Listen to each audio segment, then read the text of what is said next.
today we are going to be discussing the best practices for concluding your internship experience.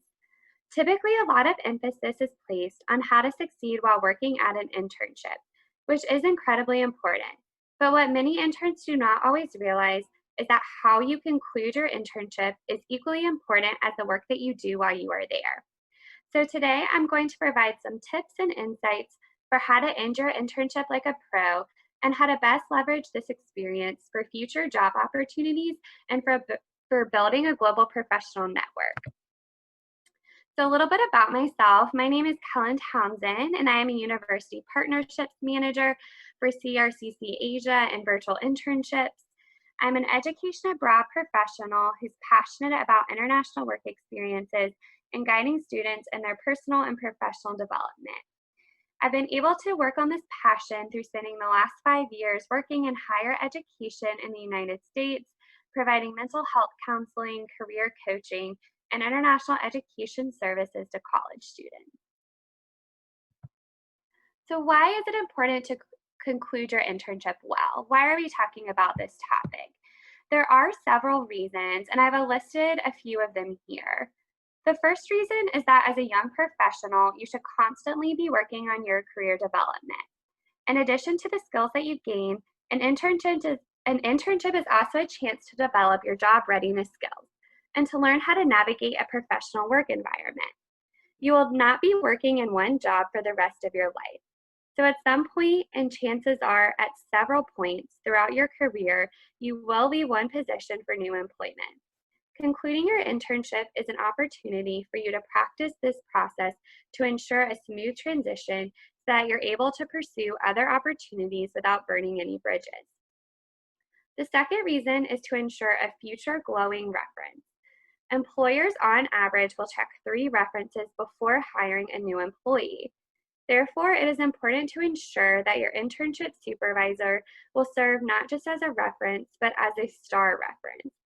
You want your past employers to be enthusiastic about you and the work that you accomplish. This will make it more likely that they are able to clearly articulate to future employers why they should hire you. And third is to help launch your career. According to research, a staggering 70% of all available positions are filled through networking. This means that who you know is vitally important when it comes to future employment, and you don't want to leave anyone with a negative impression.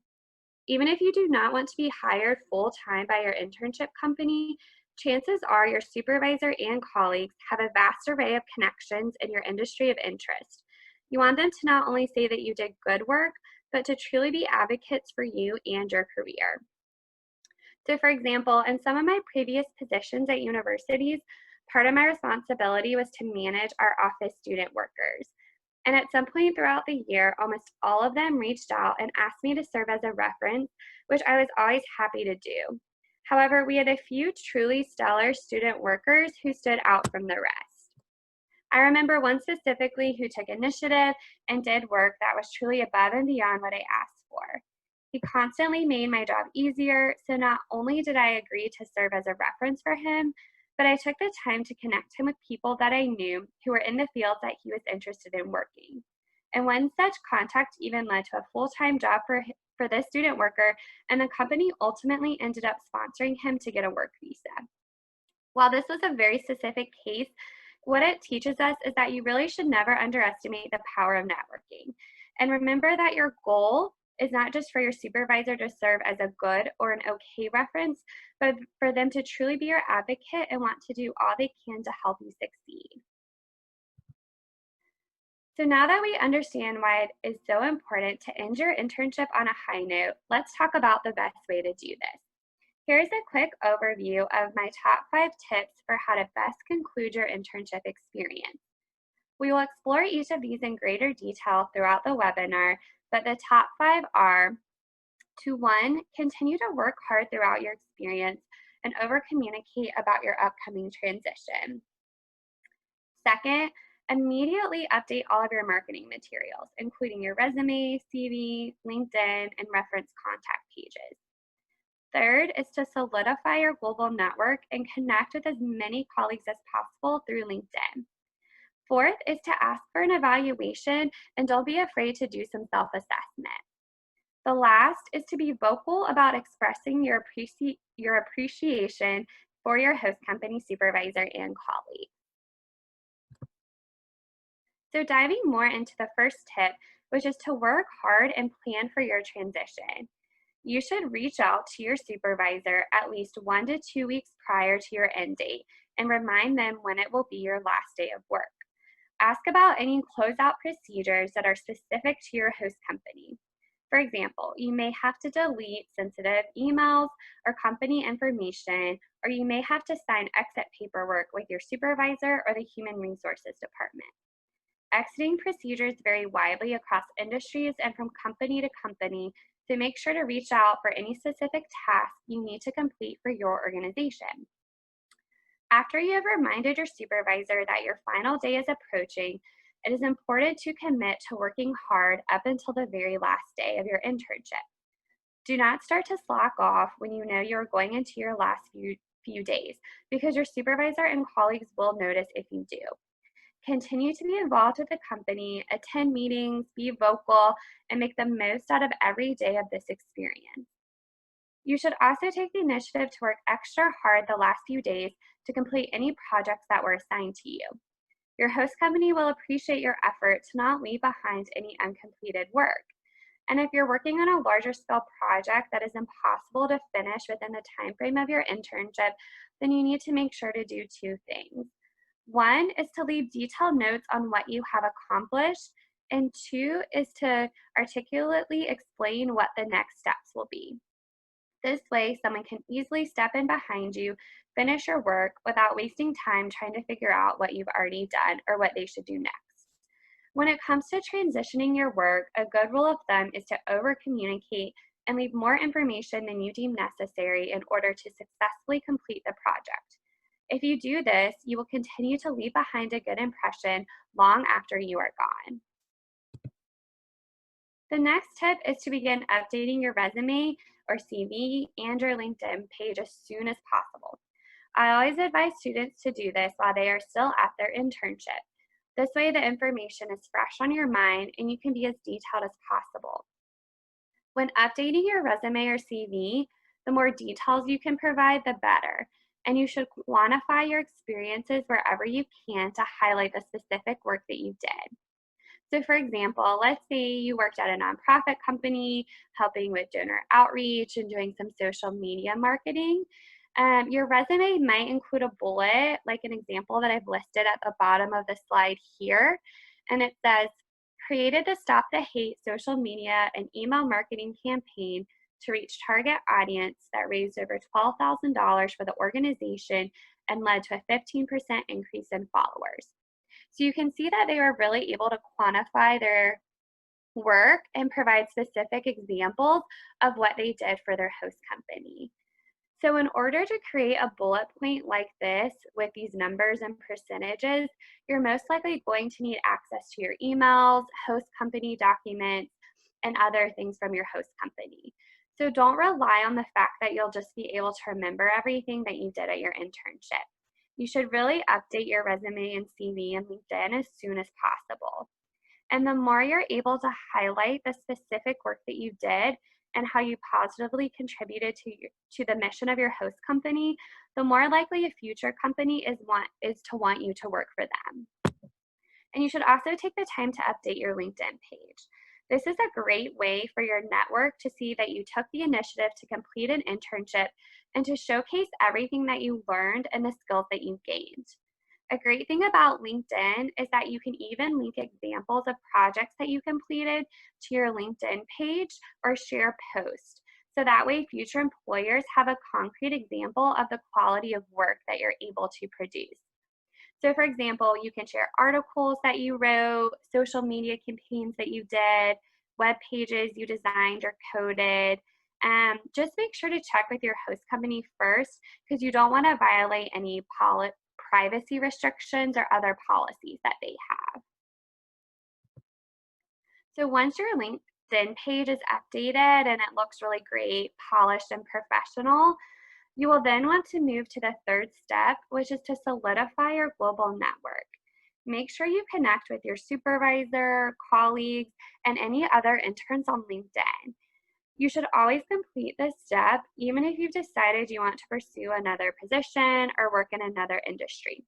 An important aspect of any internship is not just the work that you complete or the skills that you develop, but the people that you meet along the way and the being able to expand your global network. As mentioned previously, around 70% of all open positions are filled through networking. So you never know who someone knows or who you will want to connect with in the future. So establishing a global network is vitally important to your overall professional development and just may help you land your dream job down the road. So connect now while everyone at your host company remembers you. The next step is to ask for an evaluation if this has not happened already. While it may seem daunting to ask for a review of your work performance, an open feedback loop is essential to the learning process. The only way to improve and to truly get the most out of any internship experience is to ask for feedback from your supervisor and colleagues. Your host company may already have a formal review system in place, or your supervisor may be planning to do this informally during one of your final calls. However, as you approach the final days of your internship, if there's no mention of your performance, then don't be afraid to ask, because your supervisor will most likely be impressed by your initiative and willingness to grow. During the review process, it is extremely important to keep an open mind and approach the conversation with a growth mindset. This is not the time to get defensive or try to show off everything that you did for the company, but this is a time to be receptive and to truly listen. If you become combative or seem unwilling to understand their point of view, you will end the internship in a negative way and miss out on a really valuable opportunity, which is to understand how you are perceived by your supervisors in a professional setting. And make sure to take notes during this conversation and identify areas of strength as well as areas that you would like to develop. In almost any future interview that you have, whether it's for an internship or a full-time position, you will be asked about your greatest strengths. So being able to provide a detailed response with examples will allow you to stand out in the interview process and be more likely to get hired. And just as important as understanding your strengths is to understand what areas or skills you can work on developing. None of us is perfect, and there are always ways that we could be working to improve ourselves as professionals. The most important step is not only to understand your areas for improvement, but to come up with some actionable steps that you can take to improve. So let's say, for example, your supervisor recommends that you work on public speaking skills. So what you can do is see if you can find an online speaking course, or if you're still a student, you can see if there's one offered by your university. Or you could even just record yourself speaking and then review the video to take notes. The point is that there's always a way to develop any skill that you would like to improve upon. And last, ask your supervisor if they would be willing to serve as a reference for a future position.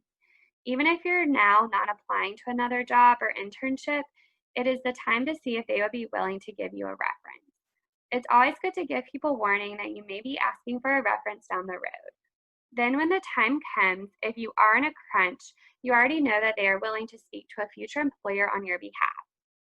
And if your supervisor gives you a great performance review and it seems right, you can ask for a LinkedIn endorsement. This will show up on your LinkedIn page, and your supervisor is able to write a few sentences describing the great work that you did. An endorsement will make a great first impression on future employers and can help you to land your next job. The last tip is the most important because the best advice I can give you when concluding your internship is to express appreciation to the company for hosting you. Even if you thank them personally over the phone or through video chat, make sure to send a written thank you as a follow-up. Email is the recommended mode of communication for a virtual internship, as this tends to be more formal than just a chat and can be easily found for future reference. And the first step when you're writing a thank you email is to begin with gratitude. Your host company invested considerable time to train and assist you in your work, and it's important to acknowledge this effort. A thank you goes a long way, and your supervisor will remember that you took the time to express your appreciation. And the second step is to be as specific as possible. Do not write a generic thank you that anyone could have written. It will be more authentic if you include details from your internship experience. Mention any notable projects that you collaborated on or specific examples of how your supervisor helped you to grow and learn as a young professional. The main goal here is for the letter to feel authentic and genuine. And the third step is to show some of what you learned. Make sure to reiterate specific skills learned and knowledge gained during this experience. Your host company will be especially grateful if you can explain how they helped you learn a new skill or perform better in your task. And as a bonus, try and connect what you learned to a future career goal. Let them know how you will continue to use the skills you gained in this experience as you progress throughout your professional career. The fourth step is to offer to stay in touch. Make it clear to your host company that you would like to keep open communication. Ideally, you will have already connected on LinkedIn, but if you have not done so, make sure to not forget this step. Include your personal email address that you regularly check so your host company will know how to reach you. You want to keep an open door of communication so you can reach out in the future if you need a letter of reference or would like to conduct an informational interview. Remember, it is never too early to begin establishing your network, as you never know where your future career will take you. So here's just a really quick example of what a thank you message may look like. Remember, you never want to copy this exactly because you do want your letter to feel authentic and genuine and to really represent your time at the internship. So you'll need to tailor the formality or informality to the modes of communication that were used at your internship. But here's a really quick example. So, hi, Mr. Smith. Thank you so much for the opportunity to work as a marketing intern at the Marketing 101 Corporation. I've enjoyed my experience immensely over the last 12 weeks and cannot thank you enough for the time you invested in me as an intern. I'm especially appreciative of your advice on the best international databases to use when conducting market research. This allowed me to complete my project ahead of schedule and take on new tasks for the company, including helping Mrs. Andrews with social media posts. I look forward to implementing these marketing skills next year as I pursue another summer internship in the marketing industry. I can confidently say that I feel more prepared to tackle research and pursue my dream of becoming a market researcher for an international corporation. Although this is the last day of my internship, I would like to stay in touch. Please feel free to reach out to me at this email address at any point in the future. Sincerely, Sarah Brown. And so you'll notice that in this example that the intern was really specific. She provided details and mentioned definitive examples of how her host supervisor helped her to learn. And she also connected what she learned at this internship to her future career development. So as mentioned earlier in this webinar, a goal of your internship should be to expand your global network and add to the list of professionals who can serve as references for you in the future. And not just as a good reference, but a great reference. So in order for someone to be truly enthusiastic about you and want to advocate to future employers on your behalf, ending your internship well is just one step in that process. You also have to be a successful intern throughout the entire experience. And while this webinar focused on the end of your internship, be sure to check out our YouTube page for other webinars that focus specifically on how to be successful throughout your entire internship process. You'll see at the bottom there's a clip. We have a whole section just on student success. So make sure to check some of those out. Okay, that is all that I have for you today. So now I can answer any questions that anyone has.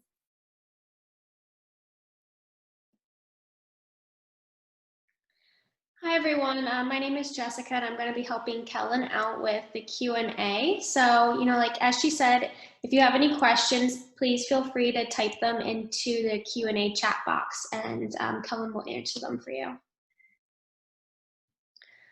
Well, at this time it doesn't look like we have, here we got a few questions actually. One is a great one.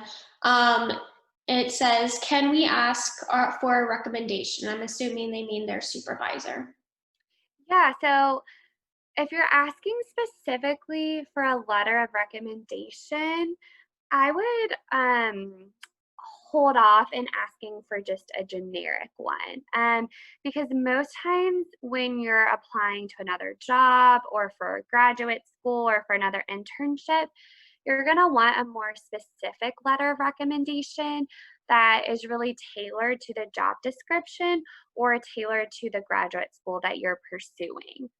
And so I would maybe hesitate to just kind of ask for a blanket letter of recommendation. But what I would maybe ask for, like I mentioned, is a LinkedIn endorsement. So they could go on your LinkedIn page and endorse you and talk about your strengths.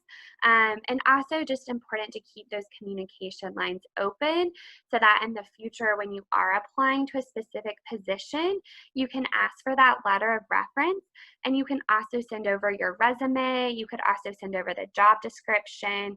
So that way your supervisor could write a really tailored letter of recommendation specifically to what you're applying for.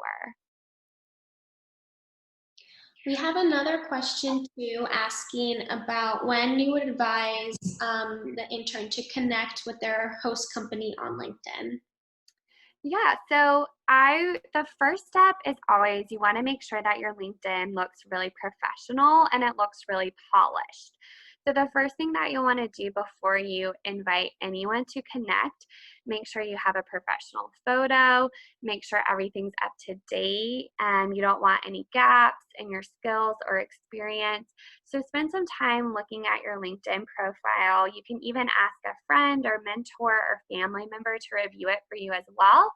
If you're a university student and you have a career services office on your campus, you can always reach out to them and let them look at your profile for you as well. So I think the first step is just to make sure that it looks great. And then I feel like it just kind of depends at that point on your relationship with your host company supervisor. If you connect right away and your LinkedIn page looks great, then I think it's okay to connect in the first couple weeks. But if it's a more formal host company environment, a more formal relationship, you might want to wait towards the end of your internship experience. All right, and it looks like we just have one more question asking if interns are able to apply for another program in the future. Not sure if they specifically mean with the same company or just another virtual internship. But obviously the answer for that is yes, you can apply to another program with virtual internships at any time. There's no, limit as to how many times you can do it. Yes, absolutely. And definitely encourage you if you had a great relationship with your host company supervisor, if you really enjoyed your host company and you see a future internship position available, definitely reach out and apply. All right, Kellen, I think those are all the questions that we have. Well, thank you everyone for attending today. And thank you, Kellen, for sharing these great insights with us. All right, everybody, have a great rest of your day.